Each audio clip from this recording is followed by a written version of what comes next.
Jubani ndawiya mo mulbe mai baro bana muso juban fonya kasal be mate ko bana muso frango ju ram fulbe mate ko de ko na muso frango mari ba ko min dibra ko mari gira ya ji mari jelde ora ba jajo na ko sa ne ko ma ya bulo ko ni tali ngel be ko bla na do ga bla ko anaga dem la ka oranta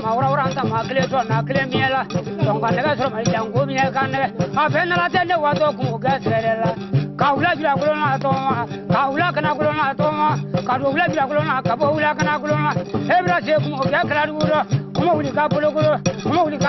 bla kara a dabu bela no mina kura a nyagura bela karu yiran kura a kreta lo ko tengoro ko lo le do da lo nya buro ko lo le do da bo kura na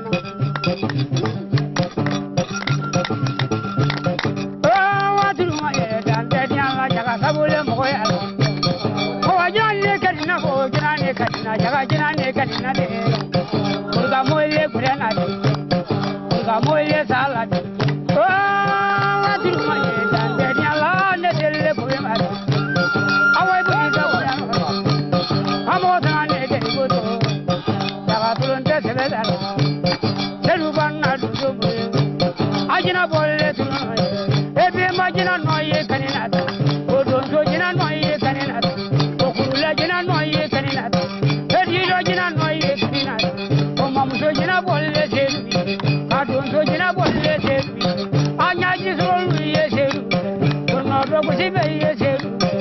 ko no ma si be ye se edi alla ta mo ta ne de ko do mo ta ne na ko la mo ta ne de ko do awasabule mo yalla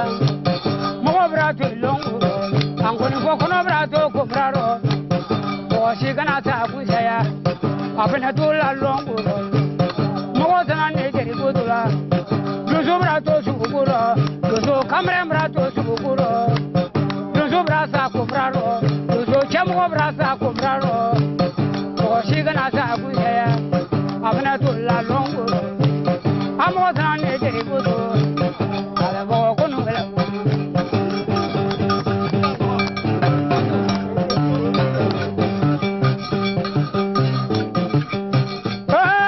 gondolo ya jenga ya gondolo ya jenga gondolo ndi ma ya gondolo ya ga sedu ma ya ni me gondolo ya jenga gondolo ya jenga ya gondolo ya jenga gondolo ndi ma ya gondolo ya jenga ga sedu da si akunya